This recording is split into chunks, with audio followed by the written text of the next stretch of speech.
네덜란드의 화가 빈센트 반 고흐는 세계적으로 유명한 화가입니다. 주요 작품으로는 자화상이라든지 해바라기 연작, 그리고 종달새가 날고 있는 밀밭 등이 있습니다. 그 중에서 종달새가 날고 있는 밀밭이라고 하는 작품을 보면 밀밭으로 거센 바람이 불고 있습니다. 벌판 전체가 흔들리는데 새 한 마리가 하늘로 솟구치고 있습니다. 평론가들은 고흐가 이 그림 속에서 자유하고 싶은 마음을 표현했다고 말합니다. 그가 얼마나 자유를 원했던지 바람결에 사정없이 흔들리는 밀밭과 같은 세상에서 새처럼 한없이 날고 싶었다는 얘기입니다. 사실 자유를 향한 몸부림은 고흐의 작품 전체의 주제입니다. 그는 끊임없이 자유를 갈망했습니다. 그래서 유난히 태양을 배경으로 한 그림을 많이 그렸는데 그는 끝내 자유하지 못했습니다. 늘 외로움 속에서 살았습니다. 자신의 귀를 그리기 위해서 자신의 귀를 자르기까지 했지만은 그는 자유함을 누리지 못했습니다. 결국 정신 이상이 된 그는 이 세상으로부터 자유하기 위해 권총 자살로 삶을 마감해 버렸습니다. 37세 젊은 나이에 극단적인 선택을 했는데 여러분, 이것이 자유할 수 있는 비결이 되겠습니까? 그렇지 않습니다. 나의 죄와 인생의 문제를 짊어지고 죽는다고 해서 내가 자유인이 되는 것은 아닙니다. 그러면 진정한 자유는 어디에서 얻을 수 있습니까? 바로 예수 그리스도가 해답인 줄 믿으시기 바랍니다. 예수님은 누가복음 4장 18절을 통해서 친히 말씀하셨습니다. 주의 성령이 내게 임하셨으니 이는 가난한 자에게 복음을 전하게 하시려고 내게 기름을 부으시고 나를 보내사 포로된 자에게 자유를, 눈먼 자에게 다시 보게 함을 전파하며 눌린 자를 자유롭게 하리라. 요한복음 8장 32절을 통해서도 말씀하십니다. 진리를 알지니 진리가 너희를 자유롭게 하리라. 진리 대신 예수 그리스도를 믿고 주님 품 안에서 살아갈 때 우리는 진정한 의미에서의 자유인이 되는 것입니다. 성경의 인물 중에서 자유에 대해 가장 많은 관심을 가졌던 사람은 사도 바울입니다. 그는 율법의 사슬에서 벗어나 자유롭게 하나님을 섬기도록 하는데 큰 관심을 가지고 말씀을 전했는데 오늘 우리가 봉독한 갈라디아서 역시 자유의 본질을 설명해 주는 바울의 편지입니다. 그래서 성경학자들은 오늘 또 이 갈라디아서를 자유의 대헌장이라고 부릅니다. 하나님은 우리가 자유하기를 원하십니다. 억압받고 눌리고 속박받고 부자유한 삶을 사는 것이 아니라 모든 면에서 자유한 삶을 살아가기를 원하시는 것입니다. 그렇다면 오늘 예배드리는 우리 성도들은 주 안에서 완전한 자유한 삶을 살아가고 계십니까? 우리는 나름대로 다 자유인이라고 생각하며 살아갑니다. 그러나 자유에 대한 잘못된 가치관을 가지고 살면 오히려 노예보다 더 불쌍한 인간이 될 수 있습니다. 그러므로 자유에 대한 바른 인식이 필요합니다. 우리가 말하는 자유에는 역설적 의미가 있는데 그것이 바로 인간에게는 절대적 자유는 없다는 것입니다. 우리 인간에게는 공간적, 제한적, 능력적 제한이 있기 때문에 절대적 자유는 없습니다. 이것을 알아야 행복하게 살아갈 수 있습니다. 그리고 창조주 하나님께서 우리 인간에게 주신 최고의 자유는 선택적 자유입니다. 배운 사람이나 못 배운 사람이나 부유한 사람이나 가난한 사람이나 잘난 사람이나 못난 사람이나 그 누구든지 선택할 자유가 있습니다. 그것이 바로 인간에게 준 자유의지죠. 그런데 그 자유의 선택에는 책임이 주어지는 것을 알아야 합니다. 그래서 자유의 선택 뒤에는 책임이 따라 붙는다고 말하고 이것을 가리켜 책임적 자유라고 말하는 것입니다. 그런 의미에서 궁극적인 자유는 구속적 자유라고 할 수 있습니다. 한번 생각해 보세요. 인간은 그 누군가에게 종속되어 살아가고 있습니다. 그것이 나의 배우자든 아니면 체제든 권력자든 국가든 어떤 신이든 누군가에게 구속되어 살아갈 수밖에 없습니다. 그렇다면 이제 중요한 문제가 한 가지 남습니다. 내게 주어진 선택적 자유로 누구를 선택할 것인가 하는 것입니다. 누구를 주인으로 선택할 것인가 하는 것이 참으로 중요하다는 말씀입니다. 내가 나 스스로의 주인이 될 것인가 아니면 하나님을 나의 주인으로 모실 것인가 하는 선택의 문제가 있습니다. 누구를 선택하느냐에 따라 우리의 인생이 완전히 달라지기 때문입니다. 내가 자유인으로 살 것이냐 아니면 노예로 살 것이냐 하는 것이 나의 선택에 달려 있다는 얘기입니다. 우리가 아는 대로 새는 공중에서 한없이 자유롭습니다. 그러나 물속에서는 자유가 없습니다. 물고기는 물속에서 자유롭습니다. 그러나 물 밖에서는 일체의 자유가 없습니다. 물 밖으로 나가면 그때부터 죽음의 그림자가 덮칩니다. 바로 이것처럼 인간은 하나님의 품 안에서만 자유롭습니다. 하나님의 품을 떠나는 순간부터 인간은 자유가 사라지는 것입니다. 그러므로 나의 자유의지로 어떤 것을 선택할 것이냐 하는 문제가 얼마나 중요한지 모릅니다. 사랑하는 우리 성도들은 이미 하나님을 선택한 사람들이고 그로 인해 참 자유인이 된 줄로 믿습니다. 그런데 이 자유조차도 우리가 쟁취해서 얻은 것이 아니죠. 처음부터 끝까지 자유는 주님께서 우리에게 주신 선물입니다. 주님께서 우리에게 은혜로 주신 것이라고요. 그러면 이제 우리는 어떻게 살아야 하겠습니까? 오늘의 본문 1절을 보면 하나님께서 이렇게 말씀하십니다. 그리스도께서 우리를 자유롭게 하려고 자유를 주셨으니 그러므로 굳건하게 서서 다시는 종의 멍에를 매지 말라. 그리스도께서 은혜로 자유를 주셨는데 절대로 또다시 종의 멍에를 매지 말라고 말씀하시죠. 우리가 아는 대로 자유와 자유인은 완전히 별개의 문제입니다. 예수님께서 우리에게 자유를 주셨습니다. 그런데 이 자유를 영접하지 못하고 믿지 못하고 지키지 못하면 우리는 노예로 살아갈 수밖에 없습니다. 자유를 누릴 수가 없고 자유인이 될 수도 없습니다. 진정한 자유인은 그 자유를 주신 자를 영접하고 그 자유를 믿음으로 지켜나가야 합니다. 그래야 진정한 자유인이 될 수 있습니다.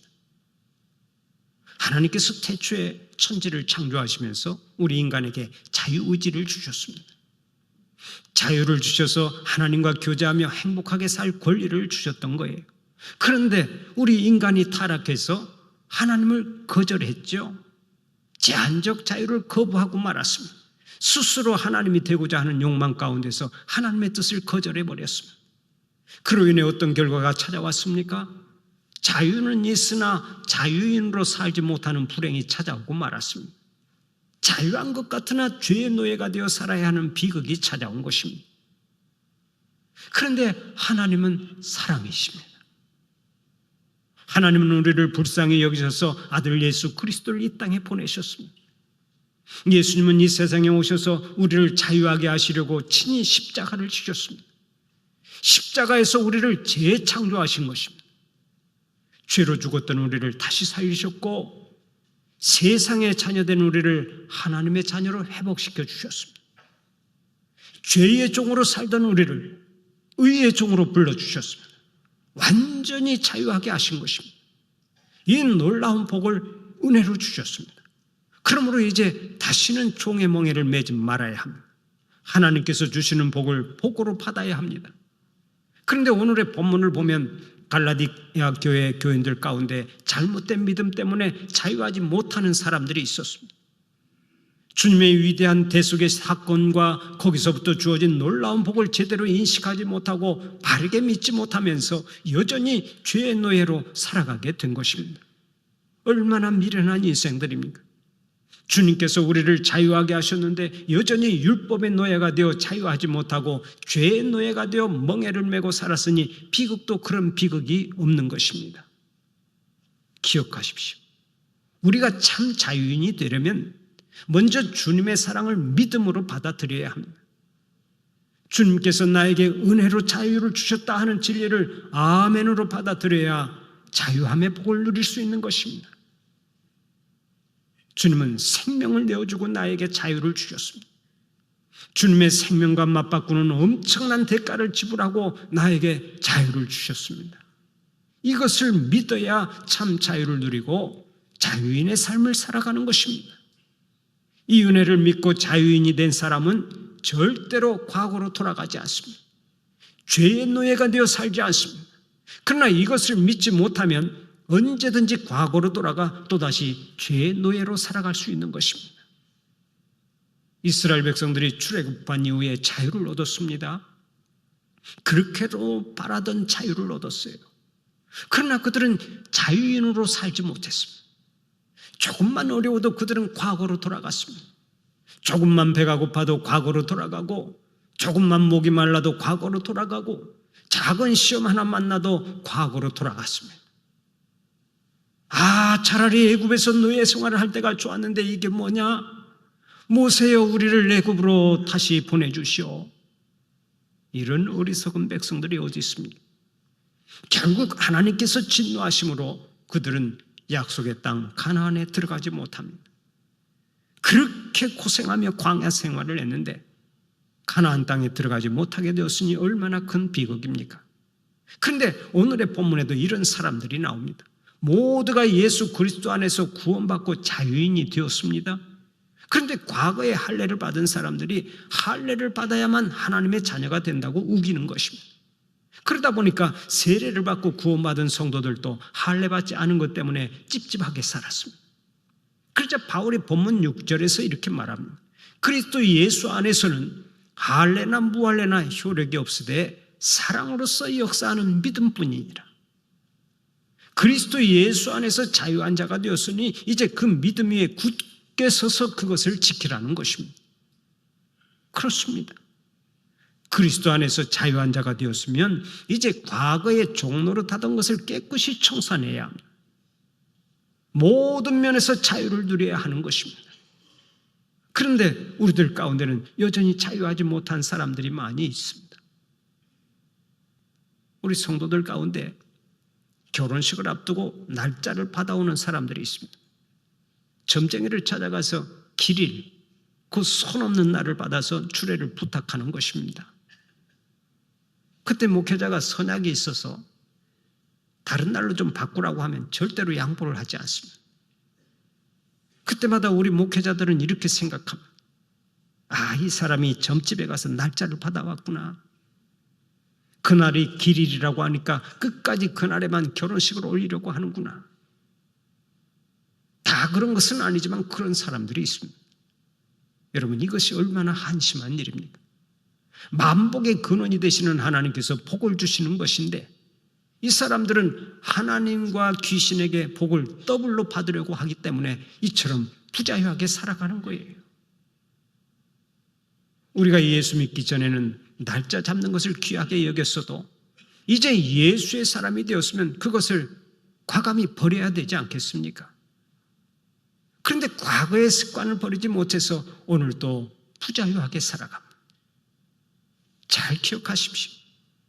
하나님께서 주시는 날들은 요일과 날짜에 관계없이 다 복된 날입니다. 여러분 가운데 지금도 날 잡는 일로 고민하는 성도가 있습니까? 이제 자유하십시오.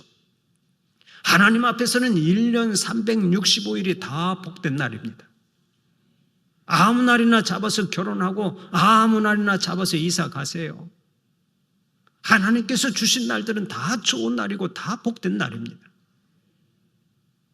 그리고 지금도 시험을 앞두고서는 미역국을 안 먹는 사람이 있는데 여기에서도 자유하시기 바랍니다. 미역국이 혈액순환에 얼마나 좋습니까? 미역국 먹는다고 미끄러지고 엿 먹는다고 붓는 게 아니라고요. 또 어떤 가정은 자녀가 재수를 하는 바람에 집에서는 일체 떨어진다는 말을 사용하지 못하게 한다고 합니다. 떨어진다는 말을 하면 대학 시험에 또다시 떨어진다는 거예요. 그래서 그 집은 밥 먹다가 밥풀이 떨어져도 밥풀이 바닥에 붙었네 하고 말하지 밥풀이 떨어졌네 하고 말하지 못합니다.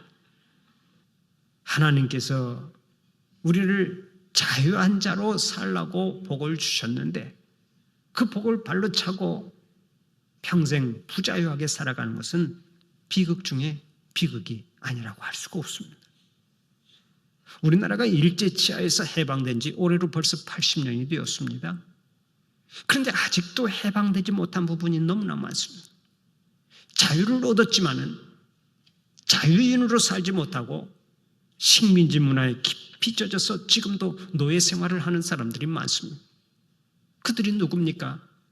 첫째로 탈법주의에 빠져 사는 사람들이 그들입니다. 독립국가의 사람들은 언제나 법을 지키는 것을 영광으로 합니다. 자존감을 가지고 법을 지키려고 합니다. 법을 지키는 것이 나를 위한 것이고 나라를 위한 것이고 우리 모두를 위한 것이라고 생각합니다.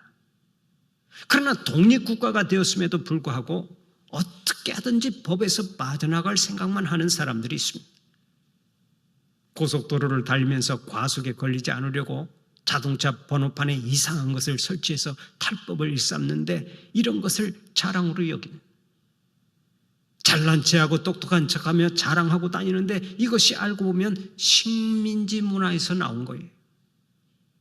옛날에 우리나라가 일본의 지배를 받을 때는 어떻게 해서든지 그들의 법을 빠져나가는 사람이 애국자였습니다. 신사참배를 거부하는 것이 애국이었고 독립운동하는 것이 애국이었습니다. 일본 사람을 위해 만들어 놓은 법이니까 그 법을 위반하면 위반할수록 잘하는 것이라고 생각했습니다. 그러나 이제는 우리나라의 법이 우리나라를 위해 존재하죠. 상황이 달라졌습니다. 그러면 이제 법을 지키는 데 힘을 써야 법을 준수해야 애국하는 것입니다. 그런데 아직도 식민지 근성이 남아있어서 어떻게든 탈법하고 이리저리 빠져나가려고 하는 사람들이 있습니다. 이제는 법이라고 하는 테두리 안에서 자유를 누리는 것을 익혀야 하는 것입니다. 두 번째로 숙명론적 세계관에 빠져 사는 사람들이 그들입니다. 일제시대에는 나라를 빼앗긴 상황이라 개인적으로 뭘 해봐야 되는 일이 없었습니다. 그러자 젊은 사람들까지도 숙명론에 빠져서 허구한 날 이렇게 노래했습니다. 이 풍진 세상을 만났으니 너의 희망이 무엇이냐? 그리고는 부어라 마셔라 하면서 한 생을 허비해버렸습니다. 모든 것을 운명에 맡겨버리고 무책임한 생활에 졌거나 남을 원망하는 데 시간을 다 낭비했습니다. 또 관료주의적 의식이 생겨서 자발적으로 하는 일이 없고 항상 남에게 질질 끌려다녔습니다. 그냥 명령에 따르고 지시하기 전에는 움직이지를 않았습니다. 이것이 바로 식민지 문화의 잔재입니다. 더욱 무서운 것은 자포자기입니다. 일본 사람들이 한국을 침략했을 때 어떻게 하면 우리나라 사람들을 형편없이 만들까 해서 만들어낸 문화가 두 가지가 있습니다. 그 중에 하나가 육아, 장려촌이에요. 또 하나가 술집입니다. 특별히 동네마다 술집을 만들었습니다. 바로 거기서 술잔 돌리기 문화가 생겨났습니다. 그런데 이런 문화가 어디서 나왔는지도 모르고 오늘도 코가 비뚤어지도록 마시는 사람들이 많습니다. 술 마시는 것도 하나의 문화인데 우리나라는 이 술 문화 때문에 망조가 들어 있습니다. 전 세계적으로 우리나라 사람들처럼 술을 무섭게 퍼마시는 민족도 없습니다. 술을 마실 때마다 1차로 끝내지 못하고 2차, 3차로 이어지는데 그것도 부족해서 폭탄주를 마시고 다니니 사고가 안 나겠습니까? 하루가 멀다 하고 사건, 사고가 터지고 있습니다. 일본 사람들이 한국을 망치기 위해서 만들어 놓은 문화가 술 문화인데요. 이 문화에 끌려 들어가서 아직도 헤어나오지 못하고 있습니다. 그런데 이 자포자기의 문화가 문제입니다. 그런데도 방송국에서는 허구한 날 술 마시는 문화를 조장하고 있습니다. 여러분 드라마를 한번 잘 살펴보세요. 툭 하면 술을 마시고 허구한 날 술 들이마시는 그런 드라마가 많이 있지 않습니까? 연속극에 나오는 사람들이 실현당하면 술 마시고 사업에 실패하면 술 마시고 화가 나면 술 마시고 기분 좋다고 술 마시고 우울하다고 술 마시고 속이 상하면 무조건 술을 마시고 옛날에는 남자들만 마시더니 이제는 여자들도 술병을 나판을 불고 있습니다. 연속곡 작가들이 하나같이 미쳤습니다. 왜 그렇게밖에 원고를 못 씁니까? 속상하면 교회 가서 기도할 수도 있고, 운동으로 풀어버릴 수도 있고, 산을 찾아갈 수도 있고, 스승을 찾아가 물어볼 수도 있고, 목사님을 찾아가 상담할 수도 있지 않습니까? 그런데 10번이면 10번 다 술집으로 들어갑니다. 연속곡마다 똑같습니다. 이것이 망조가 아니고 뭡니까? 우리나라가 해방된 지 80년이 되었지만 아직도 식민지 문화에서 해방되지 못하고 있습니다. 얼마나 비참한 일입니까? 잊지 마세요. 진정으로 자유하지 못하면 자유인이 되어도 소용이 없습니다. 그렇기 때문에 진정한 의미에서의 자유를 누려야 하는데 그것이 어떻게 가능합니까? 바로 예수 그리스도가 해답인 줄 믿으시기 바랍니다. 예수님은 우리에게 참 자유를 주시기 위해서 이 땅에 오셨습니다. 그러므로 예수님만 잘 믿으면 우리는 진정한 의미에서의 자유자로 살아갈 수 있는 것입니다. 마귀는 오늘도 우리를 넘어뜨리려고 혈안이 되어 있습니다. 온갖 유혹으로 우리를 넘어지게 만듭니다. 그러므로 성령 충만하고 은혜 충만하고 믿음 충만하고 말씀 충만하지 아니하면 우리는 또다시 죄의 종이 될 수밖에 없습니다. 그리스도의 영으로 충만하지 않으면 우리는 오늘도 주님께서 주신 자유를 누리지 못하고 죄의 종으로 살아가게 되는 것입니다. 오늘날 현대인들의 위기는 주님께서 주시는 자유를 누리지 못하고 그리스도 밖의 자유를 그리워하는 데서 옵니다. 주님의 말씀을 떠나서 인간 중심의 잘못된 길에 무슨 기쁨이 있는 줄 알고 자꾸 기웃거리며 옛날로 돌아가는데 문제가 있다는 말씀입니다. 교회에 나오면 하지 말라고 하는 것도 많고 하라는 것도 많습니다. 이렇게 걸리고 저렇게 걸리고 부담이 많이 됩니다. 그러니까 세상으로 나가서 내 멋대로 살고 싶어 죄의 길을 찾아가는 거예요. 그러나 주님을 떠나 인본주의로 가는 자유는 절대로 참 자유가 아닙니다. 우리가 자유를 부르짖고 자유를 노래하지만 하나님을 떠난 자유는 자유가 아니고 하나님의 말씀을 떠난 자유는 자유가 아닙니다. 하나님의 말씀을 떠나 인본주의로 가는 자유는 참 자유가 아니고 참 행복을 가져다 주는 것도 아닙니다. 인간은 하나님의 말씀을 떠나면 방자하게 되어 있습니다. 말씀을 떠나면 이기적인 사람이 되고 교만한 사람이 되고 비인격적인 사람이 되고 비도덕적인 사람으로 변하게 되어 있습니다. 말씀을 떠나고 하나님을 떠나면 나를 불행하게 만드는 자유만 남습니다. 나를 파멸로 인도하는 자유만 남습니다. 하나님 밖의 자유는 결국 타락이요 방종이요 멸망으로 가는 길인 것입니다. 그래서 주님께서는 오늘 또 우리에게 말씀하십니다. 오직 진리가 너희를 자유하게 하리라. 내가 너희로 자유하게 하려고 자유를 주었으니 이제 굳건하게 서서 다시는 종의 멍에를 매지 말라. 지금 우리는 사순절 절기를 지나고 있습니다. 사순절은 말 그대로 40일 동안의 절기라는 뜻입니다. 부활절 전 40일 동안의 기간을 의미하는데 올해는 3월 5일부터 4월 19일까지가 사순절 기간입니다. 교회는 전통적으로 이 기간 동안 예수님의 순환을 깊이 묵상해 왔습니다. 십자가의 은혜를 생각하며 경건에 힘쓰고 예수님의 사랑을 실천하기 위해 힘을 쏟았습니다. 특히 부활절을 기쁨으로 맞이하기 위해서 영적 훈련 기간으로 삼았습니다.